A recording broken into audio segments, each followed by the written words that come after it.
Tungkol dun sa problema ng kapatid ko and kailangan ko ring harapin. Hinarap ko siyang mag-isa kasi wala yung kapatid ko and ako talaga na I do believe guys na lahat nakukuha sa maayos na usapan. So etong nangyaring to ay isa sa mga bagay na gusto kong sabihin sa inyo para aware din kayo at syempre para alam ninyo na ganito din talaga yung ugali ko paminsan-minsan. Best friend again? Bujoy and Sophia. Is Bujoy being nice to you? But this person, that's my food. He said like that. Yeah. Why are you touching people's food? Don't touch people's food. I mean my food. Bujoy said that's food mine. And for you, you have your own food. Yeah, You have milk and then cookie. That's my Bujoy. That's my snack. That's my snack. He's joking lang. But he's gonna pick them again. Oh, sorry. You tell teacher. Teacher, Bujoy is touching my snack. Okay. But Bujoy is your best friend, right? But he eats my food always. Always? Covered meanding like this. He can copy you. It's okay. No, but they cannot copy us. And today, Muning is absent. Now how was my friend that I Smith is gonna Muning, no? I'll go with you. You'll be safe. No, Tito Parts will make sure you're safe. And your ID is dirty. We have to wash them. They look so brown now. I'll bring this sticker. I'm going to sell this sticker. I'm going to sell this sticker, Mom. Understand. I'm going to sell this sticker. Who gave you the sticker? Ate Giselle.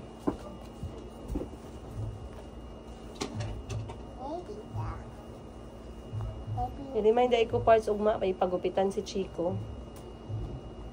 Who buy this? Liguan lang nako siya diri usab. Just give that to me. I'll go with you.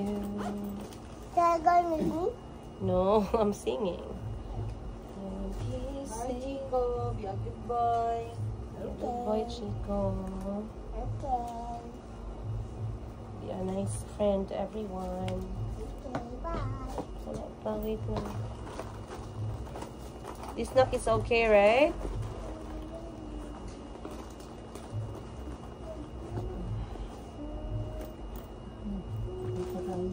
Chico, drink your milk, ha? You wait a little bit lang. Tito Parts is not ready. Parts, isa kay good ni sa sakyan na ning hanger. Di ay, makalimot na po. Hanger, o galing sa nina. 1, 2, 3, go! Bayang naging palisisilin lupa lalipin. Louder! Lupang hinirang Dami maniti sa manlulupig Dami mabulbihan sa dagat at bundok. Ani na aming bulay pananawangin na pamimami pinanalag salang papay pinanalag salang sa'yo.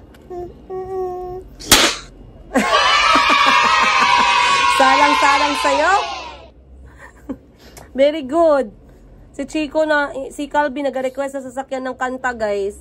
Modern. Tapos si Chico, pagkatapos ng kanta ni Calvin, gusto ni Chico sa kanya, Bayang Magiliw daw, ang i-play ko sa sasakyan. Why you like Bayang Magiliw so much? Because I love them. How about Stratford School? Are you ready? Can you sing the Stratford School? 1, 2, 3, go! Stratford, sing the Stratford song. I made that name. You know it. I don't know. Stratford, go. How do you sing the Stratford song? I don't know it. You sing the Stratford song.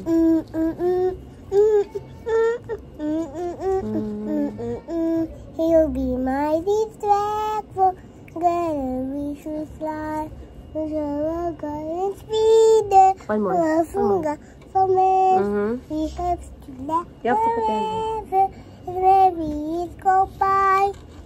He'll be forever since, or he'll be struck for God, or he'll be struck for God. Wow! Kinanta ni Chico ang kanilang school theme. Ang galing nga. Clap your hands. Wow! Pwede na marunong si Chico magkanta ng school song Stratford. Okay, say bye-bye guys. I'm going to school. Bye God, I'm going to school. Do you still have snacks? Yeah. Okay. Say hello to everyone. Say I love you. Mahal kita. I love you. Say- Kikada. Say mahal kita. Kita. Mahal means love.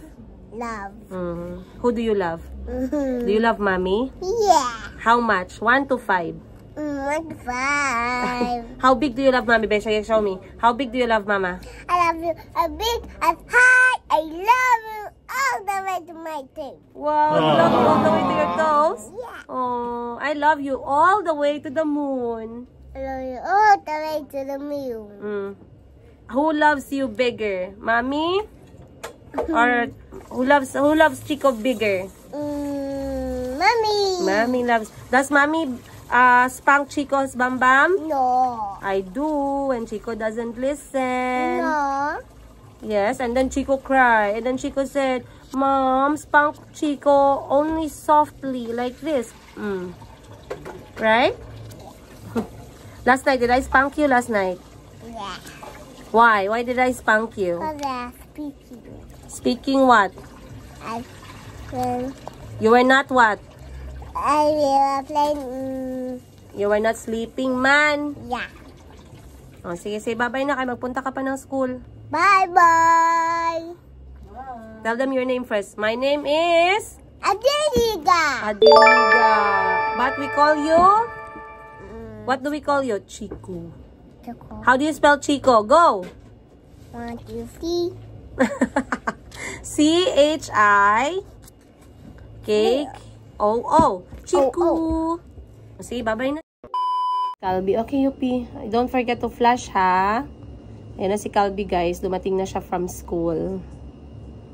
Okay. Ngayon, ako'y ako'y magsha-shoutout kasi gusto ko itong i-practice itong shoutout na to para sa lahat. Ayun. Sana makita nyo ako dyan. Medyo mababa yung aking camera. Kasi nag-upload ako itong aking gawain kapag Sunday. Ngayon nga wala si Ate Buji. So, dahan-dahan lang guys para hindi tayo ma-overwhelmed. Kasi mostly talaga sa kinakainit ng ulo at bakit nagwa-wild yung mga nanay. Kasi na-overwhelm sa responsibilidad. And overstimulated baga. Maingay, maraming kalat, maraming gulo. So talagang hindi nakaka-relax yung utak. So for me, ang ginagawa ko talaga, dahan-dahan lang. Chill lang ako guys. Kapag wala akong katulong sa bahay. Kasi Mayumi umiiyak pa. Yes? What? Are you hungry? Gutom ka? Gusto mo bumili ng snack? Gikain mo yung snack mo sa school? Ha? Oh, eto oh. Ubus na yung snack mo. Oh. But later, in our house, you buy snack. Okay, eto may 20 pesos oh. Bili ka ng snack doon. Wag sweet ha? Wag sweet. Masarap na snack. Go. Suot mo yung sapatos mo. Sige na. Balik ka ha? Diyan ka lang magbili ha? Broken. Broken? It's old. Although yung pera, nagreklamo ka pa. Be grateful. O, sige. So, anyway, may mga comment dito na gusto kong basahin. Ayan.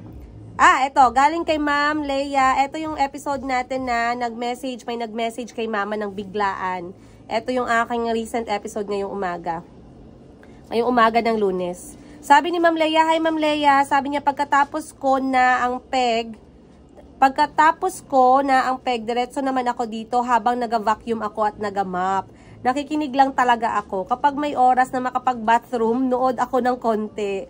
Para-paraan lang yan, galawang OFW. God bless you always, Miss PJY. Kinikilig ako guys pag natawag niyo akong PJY. Hindi ko alam bakit. Parang feeling ko lang tinatamad kayo sa pangalan ko and feeling close na close tayo kasi binigyan niyo na ako ng name. Miss PJY, salamat dyan. And your apat na kulot, single mom here also. Hi, Ma'am Leia. Sana okay ka po kahit nandyan po kayo sa abroad. At sana lahat po ng inyong mga anak ay okay. Silipin natin kasi minsan hindi tayo nagpa-vlog. Ayan. Kumain ako guys ng itlog kasi nagsabay ako ng breakfast sa mga anak ko kanina. Ang kinain nila ay American style, ay yung tawag nito, cereal. Cereal din yung kinain ko. Yung cereal tumatagal lang sa tiyan ko ng mga 10 minuto. Gutom na gutom uli ako. So bumili ako ng itlog. Next natin kay Ma'am, sino ba to? Sorry ha, wait lang. Si Ma'am Marlene Jolos. Sabi niya, good morning, Princess Jane and Smart Kiddos, pretty one girl. Salamat, ma'am. And then from Dennis, oy, may lalaki tayong nag-comment. Love you, sir. Salamat po. Uy, nag-I love you talaga ako sa inyong lahat. Alam niyo yan na. Yung love na yung general love. Huwag naman yung bigyan ng kakahulugan. Dennis Centeno, good job, Chico. Ang sweet niya. Swerte mo. Tapos ang nag-message pala, ang comment pala sa asawa, no? Ginamit lang yung account ng husband. Ma'am, sorry ah. Wala po yung ibig sabihin, pero I love you pa din sa inyong lahat dyan. Good job, Chico. Ang sweet niya. Swerte mo sa mga anak mo. Madam, single mom ako. Ala. Sa babae nga talaga. Pero super mommy ka. Bilib ako sa'yo. Uy, may sukli. Magkano sukli mo? Say 10 pesos po. 10 pesos? Oo. Anong binili mo? This one. Oo. Sige, kain ka muna and then inom ka ng tubig, ha? Sige, upo ka dyan. Single mom din ako. Hello, ma'am. Laban-laban. Next, Ma'am Emily Mayang, sabi niya, as a single mother, I feel you. Keep going, mama. By the way, where is Auntie Christine? Auntie Christine is at home po. She is well. Maraming salamat. Nag-walking kami kahapon ni Auntie Christine. Hindi kami nagdala ng cellphone. Kaya hindi niyo siya nakikita masyado kapag ako'y nagva-vlog. And then, pag nagva-vlog naman ako, nasa likod si Auntie. Si Auntie kasi meron siyang sariling space, guys. And I always try to respect Auntie's space. And si Auntie ay mahilig makinig ng kanyang mga religious song. So, yun. Hinahayaan ko si Auntie kapag nagre-reflect siya. Pero pag lumalabas kami, mga walking, go na go yan si Auntie. So, okay lang naman siya, guys. Maraming salamat po. Ayan. Thank you. And sa lahat ng mga nag-comment at na-shoutout natin, maraming salamat. Sa hindi natin na-shoutout, I'll try my very best, guys, na ma-shoutout kayo once in a while. Dahil nga, minsan nakakalimutan ko and that's my fault. I'm sorry. Anyway, right now, time check 10:45 ng umaga and I'm back here. Natapos din yung meeting ko kanina. So far, so good. And my meeting, guys, is tungkol yun sa tungkol dun sa problema ng kapatid ko and kailangan ko ring harapin. So, nagkaroon kami ng problema. Okay lang. Sige lang. Okay lang, don't worry. I will sweep lang. So, nagkaroon kami ng problema, guys. Nagkaroon ng problema yung kapatid ko and walang ibang way na ayusin yun kundi kailangan naming harapin. Hinarap ko siyang mag-isa kasi wala yung kapatid ko and ako talaga na I do believe, guys, na lahat nakukuha sa maayos na usapan. So, minsan meron akong mga issue sa buhay, meron akong mga problema na hindi ko siya kayang itulog at kalimutan. Kailangan ko talagang magsalita. Kailangan ko talagang maging prangka. Kailangan ko talagang hanapan siya ng closure. So, etong nangyaring to ay isa sa mga bagay na gusto kong sabihin sa inyo para aware din kayo at syempre para alam ninyo na ganito din talaga yung ugali ko paminsan-minsan.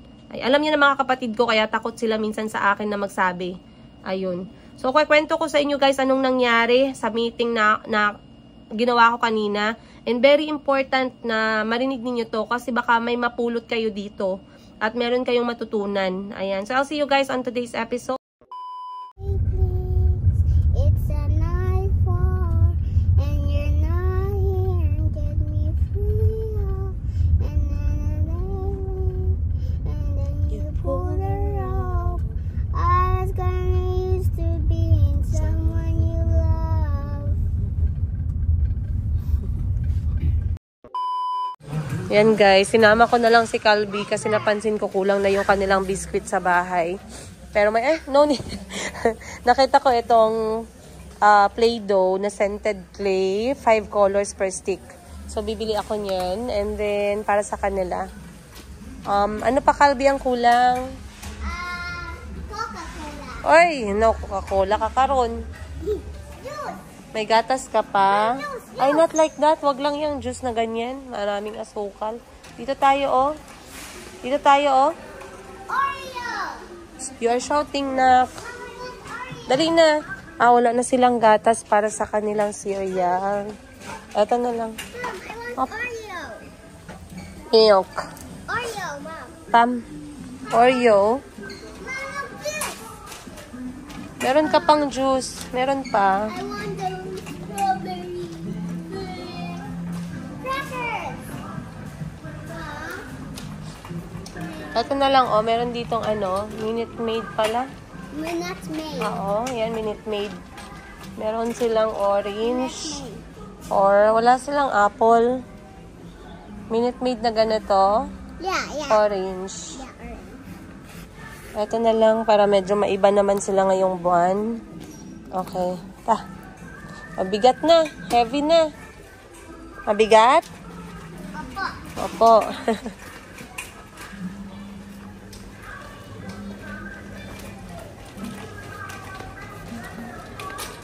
Mom, cupcake. Oh, tissue pala. Mom, Tissue. cupcake. Wait lang. Cupcake. O, tara, tara, tara. Chocolate. Oh, look. They're singing Rudolph. All of the other reindeer used to have and call him names. How about ganito, oh? Breadstick. Ito lang, maliit lang na eggnog. Ito lang, oh. Yeah, yeah, Tara. Ano pa? Let me see. Anong snack pa gani? I'm looking for some. Ah, dito na lang muna. Wait lang. Oh, sarap ng ulam namin ni Miss Jusel.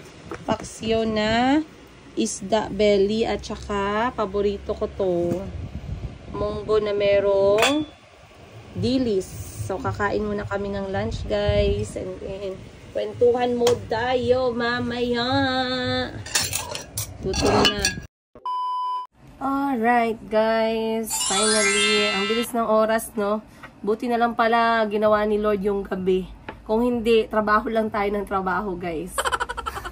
Buti na lang dumarating yung gabi kasi nare-realize natin na tama na yung pagtatrabaho araw ay oras na para matulog. So right now, 1:00 na lang hapon and finally I am a bit vacant kasi wala na yung mga bata dito sa store. Si Calpi at saka si Chico ay umuwi na sa bahay at nagpahinga. But we did some few groceries kasi meron kaming kulang sa bahay. And cha-ching to make the long story long grocery short, 1,600 na naman guys ang dumaan sa kamay ng cashier sa SM Jensen. Ganun lang kabilis guys. Ang binili ko lang ay pagkain ng mga bata, konting kailangan namin. Pero 70% ay para sa mga bata. Gatas nila kasi sinasanay ko silang magatas. Nagdagdag na rin ako ng vitamins. Kasi yung vitamins na binili ko last time na ubos na. So anyway, gusto ko kayong tsikahan guys sa nangyari ngayon. Pero bago ang lahat, gusto kong mag-shoutout. And I don't want you guys to take this part of this episode wrongly. Ayokong, don't get me wrong. Ako ay gusto ko lang mag-share sa inyo ng experience ko. Experience namin ng mga kapatid ko para matuto naman yung ibang nanonood sa inyo dito sa mga mali namin ginawa. Okay? I did it so you don't have to. We did it so you don't have to. O, diba? Yung mga katangahan, mga maling desisyon sa buhay, na alam na nating masasaktan tayo in the long run, pero ginawa pa din natin. Ang daming paligoy-ligoy, no? Pero anyway, before I start, big shout out sa napakalaking gadget store dito sa Jensen. Ayan, sa Coco Gadget Hub. Big shout out. Maraming salamat sa pag-deal ng aming issue professionally and sa pagtulong na makahanap ng resulta sa current concern na aking hinarap sa kanila. So, para maintindihan ninyo guys, sabihan ko kayo ano nangyari. Okay, kwento ko sa inyo. So, etong aking kapatid, ang isa kong kapatid ay bumili ng gadget. Okay? So, kapag bumibili tayo ng gadget, meron tayong option. Either brand new or second hand. Ang advantage ng second hand, mas mura. Okay, taken na talaga yan. Pero ang disadvantage niya, hindi ka sure sa kalidad kasi nga pre-love, kasi nga second hand. Alright? Sa brand new naman, ang advantage niya is sigurado ka na ikaw yung first user, na walang problema yung item. Kasi galing mismo sa factory or sa manufacturer, diretso sa'yo. Which is most of the time, talagang maayos naman talaga kapag brand new. Ang disadvantage niya lang ay mas mahal talaga siya. Minsan mas mahal ng maraming pera, minsan mas konti lang naman yung diferensya. Pero some of us, we have our different, standing pagdating sa mga gadget, mga gamit sa bahay, mga damit. Okay? Ako personally, sa mga damit, sa ibang sinusuot namin ng mga anak ko, I support second hand. May mga bagay na hindi ko kayang bilhin second hand kasi feeling ko, in the long run, it will cause me a lot of problem at baka in the end, magastusan pa ako. So, hindi ko binibili na second hand is yung mga gadget at gamit sa bahay. Gadget dahil masakit sa ulo pag nasira. Okay? Gamit sa bahay kasi baka mamaya sumabog at baka mamaya ay hindi mababayaran ng pagsabog or pagsira or yung konting natipid ko, yung damage na mangyayari. Okay. So, once again, this is case-to-case basis. Depende to sa preference ninyo. Okay? So, itong kapatid ko ay bumili po ng cellphone. Ng cellphone na, alam naman natin yung iPhone. Ayan. Kasi ngayon, guys, yung iPhone, ano na siya, hindi na siya luho. Let's admit, okay? Admit natin sa mga sarili natin na most of us really want to use ang iPhone regardless kung gaano siya kamahal ngayon sa market. Kasi, iba ang quality ng iPhone. I was an Android user for a long time, guys. I think the first 10 years since na-discover ko yung cellphone at na-afford ko siya, I was an Android user. Pero ever since gumamit ako ng iPhone, I did not look back. Kasi iPhone supports everything that I do for my children, for myself, for my business, lahat-lahat. Alright? So, para sa akin, iPhone user talaga ako. Ngayon, itong kapatid ko, guys, bumili siya ng second hand. Pinili niya yung second hand, which is ang diferensya lang ng presyo ay kukonti lang. Nasa 5,000 lang yata ang diferensya. Okay? So, hindi ko alam anong nangyari in between, kung anong nangyari dun sa cellphone. Pero, ang alam ko lang is yung performance ng cellphone after 2 months. So, nabili yung cellphone, guys, ng August. Okay? After 2 months or more, mga 2 months and 15 days, nagsimulang nag-init yung cellphone. Ngayon, itong tindahan na to, guys, itong Coco Gadget Hub dito sa Jensen, sikat talaga yan sila pagdating sa mga gadget, to be honest sa inyo. And marami silang referral. And they are really good when it comes to, hindi ko alam sa pre-love kasi I've never bought from them pre-love. Brand new. And iba sa mga kapatid ko, trusted talaga nila itong tindahan na to. And I don't really question or doubt that. Kasi once na na-recommend sa'yo ng isang businesswoman, yung negosyo mo, ibig sabihin ma-experience sila with you and the items that you sell. So, yun nga, ang nangyari, pumunta ang kapatid ko doon at bumili ng second hand. Now, let's understand this, guys. When you are buying a pre-love, hindi po yan in perfect 100% condition. Regardless of how it looks, regardless kung ano man yung nakita nyo sa loob niyan, regardless kung ano yung nakita nyo sa settings niyan, hindi po talaga 100% perfect ang mga pre-love. Okay? We have to keep that in mind. Number 2, kailangan nating isaalang-alang na sa kada pre-love na binibili natin, meron po tayong tinatawag na policy ng tindahan. Policy ng tindahan para ma-protection na naman nila yung kanilang negosyo, which I don't really fight or argue with. Kasi dito sa Mayumi Thailand Closet, as a boutique business, meron din kaming mga policy. Mga simple lang, we don't write it down, pero we do case-to-case basis. Meron kaming mga customer na after 1 month, nabuksan nila yung package kasi galing sila ng abroad. Pagbukas nila, may damage. So normally, yung isang tindera ay, ma'am, 1 month na yan, ayoko na yung tanggapin. Pero case-to-case basis, kunyari sinabi ng customer, ma'am, hindi ngayon lang talaga. Bakit niya naman sisirain yung business sa isang damit lang, 'di ba? Ano naman yung kanya magiging punto? Like I said, we have to consider case-to-case.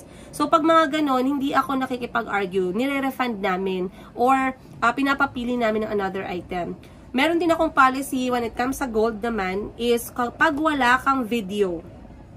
Kapag wala kang video ng pag-receive mo, ng pag-open ng box mo, sa harap ng nag-deliver ng gold item like LBC Courier or sino ba yung courier dyan, kung international man yan or local man yan, I will not be liable kung ano man yung makikita mo sa loob. Kung wala nang laman yung box, maraming customer yung hindi nila maintindihan yan, magagalit sila bigla kasi feeling nila ninakawan sila, feeling nila naloko sila. Pero once the item kasi is out of our hands, you also have your responsibility as a customer kung paano mo i-handle yung item na matatanggap mo. So, lahat ng mga online sellers, kahit hindi online seller, kahit may mga physical shop, meron talaga tayong tinatawag na policy ng tindahan. Okay? So, etong kapatid ko guys, pinili niyang bumili ng pre-love. Now, etong pre-love, as what I have understood, kasi nag-usap kami ng may-ari nitong shop, meron siyang 7 days warranty na pwede mong i-service or i-exchange yung item kapag merong problema, and 45 days ng service warranty na pwede nilang ipaayos kapag merong problema. Actually, mahaba yung policy nila, pero yun yung pinakamahalaga. Okay? So anyway, after 2 months of buying the phone, nagsabi yung kapatid ko sa akin na umiinit daw yung cellphone. So sabi ko, normal lang man talaga na nagainit paminsan kasi yung akin din nagainit din yung cellphone ko. So sabi ko sa kapatid ko, okay lang. Few days pass by, nakita kami guys ng kapatid ko, and then hinanap ko yung iPhone niya ulit kasi tinanong ko siya kung magkano ang bili niya. So binili niya daw yung iPhone sa ganitong presyo, merong resibo, merong date, nakita ko. Konti lang yung difference sa brand new. Pero like I said once again, meron tayong kanya-kanyang preferences when it comes to buying our things. Pumasok yung concern ko guys, nung nakita ko, nung nalaman ko na yung iPhone pala ay biglang nag-shutdown. Biglang nag-shutdown, pagkatapos niya mag-overheat ng around 1 week, nag-shutdown siya, then ayaw na siyang mag-open. Okay? Ngayon, itong aking kapatid, dinala niya yung gadget, which is tama naman, dinala niya yung gadget dun sa tindahan na kanyang pinagbilhan, and nirefer siya sa kanilang trusted na technician para sa kanilang mga phone mismo. So, yung kapatid ko, pinuntahan yung kanilang technician, and then, sinabi niya yung concern niya na, sir, 1 week na siya nag-init, mamaya na lang yan lang. 1 week na siya nag-init, and then biglang siya nag-shutdown. And then, chinek naman ng kanilang trusted technician only to find out na meron ngang problema sa motherboard. So, for me, as a buyer, or connected to my sister who bought the gadget, kasi, bali nabayaran na sa kanila ng cash. Kasi hindi naman tayo pwedeng mag-utang. Either credit card yan, pero kahit credit card, cash na babayaran yan dun sa shop. And then, ikaw as consumer or buyer, yung magbabayad ng credit card. Either 1 month or kung ano ba yung klase ng payment mode mo. So ako, umalma ako kasi sabi ko, what? 3 months? Wala pa nag 3 months, sira na agad yung phone. So major problem yun. So ako guys, meron akong concern doon. So immediately, nag-contact ako sa tindahan at talagang sabi ko, gusto ko sanang makausap yung may-ari para mag-voice out ng concern ko dun sa cellphone. Okay? Kasi 29,000 yan eh. Sobrang laki ng pera. Hindi mo naman yan napulot lang sa daan. Minsan sa atin dito guys, hindi na tayo kumakain. Uy, totoo yan ha. Maraming mga customer, maraming mga buyers ng mga iPhone, marami tayong mga consumers para makuha nila yung gusto nila or mabili nila yung gusto nila or pangarap nila. They are sacrificing. Sometimes, pati yung pagkain sinasacrifice kasi nga kailangan nila, gusto nila to for their own personal reason. Okay? So anyway, binuksan yung phone, nalaman na may problema siya. Okay? That is after like 2 months and 2 weeks or 2 months and 3 weeks na paggamit ng phone. So, ngayon, sabi nila may problema daw. So, that is already good. Na nalaman na may problema, na confirm na mismo ng trusted technician itong shop na connected din sa kanila kung ano yung issue ng phone. Then, the problem start nung etong kapatid ko, sinabihan siya ng rough estimate kung magkano yung kakailanganin para maayos yung phone. So, nung narinig ko na kailangan niya magbayad ng ganun, after paying 29,000 pesos dun sa iPhone na second hand, na wala pang 3 months na sira na, hindi talaga ako happy, hindi ako masaya. So, I told my sister, anong ginawa mo pagkatapos? Dito nagkamali yung kapatid ko, guys. Dinala ng kapatid ko ang gadget sa ibang technician na hindi related or hindi connected dun sa pinagbilhan niya. That is a very, very wrong move. Okay? Mali talaga ang kapatid ko dun. Take this example, guys. Parang kotse lang yan. Pag bumili ka ng brand new na kotse, covered yung kotse mo, may warranty ka. May warranty ka na 1 taon, 3 taon, depende kung saan ka bumili. Okay? Pero kapag nagpa-service ka ng kotse mo, make sure na ipapa-service mo siya dun mismo sa kumpanyang pinagbilhan mo. Kasi once na nagpa-service ka outside or sa mga private company kasi feeling mo mas mura sa labas, then mali ka na dun. Kasi immediately na hindi na valid yung iyong warranty kasi pinagalaw mo sa iba yung sasakyan mo. Hindi alam ng kumpanya anong ginawa dun sa sasakyan.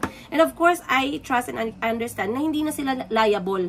Hindi na nila pwedeng itouch yung sasakyan. Kasi pag tinouch nila yung sasakyan, pwedeng magkaroon ng problema after that and they will be blamed for it. Na in fact, hindi naman nila alam kung saan yung problema kasi dinala mo na sa iba. Alam ko lahat kayo guys na mga owner ng mga sasakyan, mga malalaking high-tech or mga gadget shop dyan, alam na alam nyo yan. Tama? So, mali yung kapatid ko doon and I know, sabi ko nga, nag-usap kami ng may-ari, sinabihan ko yung may-ari na that was really wrong. Pero yung point ko is, bakit nasira agad yung phone at bakit major agad yung problema ng phone na hindi pa nga siya nag-3 buwan. Okay? So, anyway, nilapit ko sa may-ari at sinabi, vinoice out ko yung aking concern. Kasi sabi ko, sir, ang hirap talaga. Kasi, alam nyo guys, like I said, kahit gaano kagulo yung sitwasyon, kapag professional na mga tao ay nag-uusap at dinaan sa usapan na maayos, talagang makaka-come up sa solusyon. Ang problema kasi nagsisimula pag mayroong mga sigawan. So pag walang sigawan, okay lang yan. Lahat maaayos, lahat mapag-uusapan. Ma-realize mo ba? Mas ma-realize mo yung mali ng bawat isa. Okay? So, again, let me be very clear. I am not here to ruin any shop. I am not here to ruin any business. I am not here to destroy or to para maka-gain from someone else. No, I am here to share with you guys our experience para maging aware kayo just in case sa inyo mangyari to. Kung ano yung mali ninyo sa part ninyo. Kasi sa part ng kapatid ko, mali talaga siya na number 1, mali siya sa pagbili ng pre-love. Kasi yung pre-love, protected yung mga pre-love na yan ng policy ng tindahan. You have to respect that. Number 2, mali siya na dinala niya sa ibang technician yung gadget. Automatic guys, pag kinuha mo yan sa ibang technician at binalik mo sa technician nung shop na binilhan mo talaga, hindi na nila tatanggapin yan. And that is already how it works. We have to accept that. Very, very basic. Ano na yan guys tawag nito, ano na lang yan, common sense sa ano pa, common sense na yan. So anyway, kinausap ko yung may-ari and then in-explain sa akin ng may-ari na ma'am ganito, which is naintindihan ko naman talaga. And then nag-focus lang ako dun sa part na yun nga, bakit na siya, ganun na yung issue niya after wala pang 3 months na binili yung phone. Okay? So napakalaking guys, ngayong araw napakalaking lesson ang nakuha ko and I'm going to tell this to my sister kasi nga yung kapatid ko meron din siyang mali talaga, pero sinabi ko nga sa tindahan din, vinoice out ko din talaga yung concern ko as a buyer, like sir, kung paano po yung iba, kasi hindi rin naman talaga ako techie, hindi kami techie. Once na bumili tayo ng cellphone, ano ba yung i-check lang natin yung setting at makita natin yung record dyan na battery health is 90%, battery health is 100%, bibili na agad natin yung cellphone kasi, yung battery health pala, ang ganda, 100%, parang brand new pa. Ganon agad yung ating mga comment as hindi techie na mga tao. Okay? And then, we are willing to pay, we are willing to save 5,000, 4,000 kasi malaki na yan para sa atin na hindi natin na-imagine yung long-term effect ng desisyon natin. So, sinabihan ko na, sir, ang hirap pala talaga kasi pag bumili ka ng pre-love, talagang pag hindi ka marunong, at least, alam mo yun, parang, paano pagka nasira, and then hindi mo alam anong gagawin mo next. Okay? Kasi hindi mo binasa yung policy, nagpirma ka lang. Okay? Hindi mo alam anong gagawin, tatahimik ka na lang. So, para hindi mangyari sa inyo yung nangyari sa amin ng kapatid ko, kasi may point din naman talaga yung tindahan, na dapat hindi talaga siya dalhin sa iba muna yung item hanggat sa hindi naaayos. Pwede naman idaan yung concern sa tindahan. Talagang i-voice out mo yung concern mo, talagang sabihin mo yung concern mo na sir, hindi ko talaga dinala yan sa iba, sa technician nyo lang talaga, alam nyo naman yan, ganito, ganyan. And make sure na pag dinala nyo yung item naman ay maayos. Wala namang any proof na parang guys, parang ginamit nyo sa gera yung item na binili ninyo. Eh di syempre talagang magtataka yung pinagbilhan ninyo. Paano ba ginamit to? 'Di ba? So alagaan naman natin yung binibili natin. And as tao na nagrereklamo, kunyari ako, pag nagreklamo ako guys, sinisigurado ko na open mind ako ba, na alam ko na willing ako magtanggap kapag may mali ako. Okay? Tsaka, like I said, hindi naman ako nag-voice out doon, hindi ako pumunta doon para mag-after ng any, ng kahit na ano, na panglalamang sa tao. Andun ako para i-voice out yung concern ko as a buyer, as a customer, at the same time, matuto din ako ba kung ano ba talaga yung kalakaran na ganyan ng mga business. So, para sa inyo na bumibili guys, lesson learned, kung pwede lang, kung kaya ninyong bayaran na lang guys, yung mga ganong klase na konting halaga na difference, hindi kasi mababayaran guys once na umabot yung problema at kailangan mong ipaayos yung item. In the end, mas nagastusan ka pa compared sa kung bumili ka ng brand new. So, wag kayong tumulad sa amin guys na nagtipid. Ayan, nasira. Ngayon mas, instead na nakatipid ka, mas namahalan ka pa. Sana brand new na lang yung binili namin. May mga ganun na thought. Okay? Yeah, that's the number one mistake. So, I'm not saying na lahat ng item nila faulty. I'm not saying na wag kayong bumili sa tindahan nila. I'm just saying na you bought a pre-love and there's a policy for pre-love and you also had your responsibility as a customer. Maraming factor There's a lot of factor kung bakit nasisira yung gadget.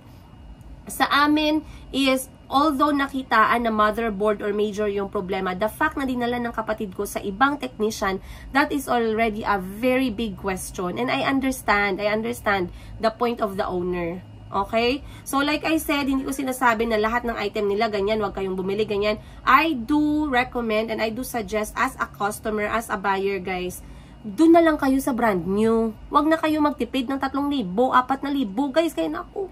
Posible, magsakit ang ulo ninyo dyan. In the end, ma-thank you lahat ng pera ninyo. Kasi alam ko, iPhone is not a joke, guys, when it comes to price talaga. Mapa-pre-love man yan or what not. Mahal po talaga yung mga cellphone. Okay?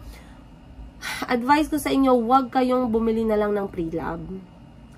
Hindi ko sinasabing sira yung mga pre-love, guys. Pero para maiwasan yung may ma-broken hearted ka at ma-broken yung bulsa mo, kung pwede, doon ka na lang sa brand new. Huwag ka na mag-pre-love. Number 2, pag bumili ka ng pre-love, huwag mo muna dalhin sa mga iba't ibang klase ng mga technician dyan. Dalhin mo muna sa technician ng pinagbilhan mo para kung may concern ka, alam mo kung saan ka tatakbo. Alam mo na talagang loyal ka dun sa pinagbilhan mo at talagang concern ka, sincere yung iyong problema na, sir, hindi ko talaga yan, inalagaan ko talaga yan, sir. Doon ko lang talaga yung dinala. Yan talaga yung sabi nila, sir, anong gagawin natin dyan? Mas madali mo siyang mailalaban kapag alam mo na sumunod ka sa kanilang advice at sa kanilang policy. Okay? So, ikalawang learning. Ngayon, sabi ko nga sa may-ari, kasi, syempre, normally, mga staff lang naman talaga ang haharap sa mga customer. Pero, syempre, magpasalamat tayo. Shout out ulit sa may-ari ng Coco Gadget Hub at talagang hinarap niyo po ako sa aking concern at napag-usapan natin ng maayos. Ayan, napag-usapan namin ng maayos, nahanapan namin ng solusyon. Once again, you guys, kapag bumili kayo ng pre-love, take your risk, take your own risk. I'm not saying na all the time pakikinggan yung mga concern ninyo, pero like I said, in this kind of business, it's case-to-case basis. Okay? Case-to-case basis po yan. Iba yung case namin. Pag nangyari to sa inyo, maging iba din yung cases ninyo. I'm not saying na yung ibang shop ay different. Okay? This is in general na pagbili ng second hand na mga gamit. Ayun. Tinatry naming solusyonan guys na maayos kung ano man yung problema ng cellphone and then gagawa kami ng another solution from that. Pero like I said, napakalaking learning and hindi po kami nakatipid dahil sa pagbili ng second hand. Okay, mas lalo pa kaming nagastusan. Kaya yung kapatid ko talaga, naku, sinabihan ko nga yung kapatid ko, bakit? Alam mo naman na dapat mga ganyan hindi ka nagbibili ng second hand. Okay lang naman siguro pag bumili ka ng second hand, bumili ka sa kakilala mo na.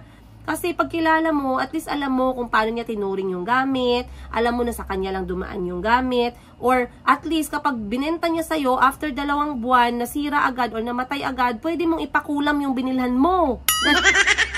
Ganon yung binilhan. I mean, Of course, I'm joking you guys. Pero at least meron kang lakas ng loob na kausapin yung tao kasi kilala mo na pre or bakit ganito, binili ko to sa'yo, sabi mo sa akin ganito, nasira, gawa natin ng paraan, ganyan. Madali mo lang ma-approach.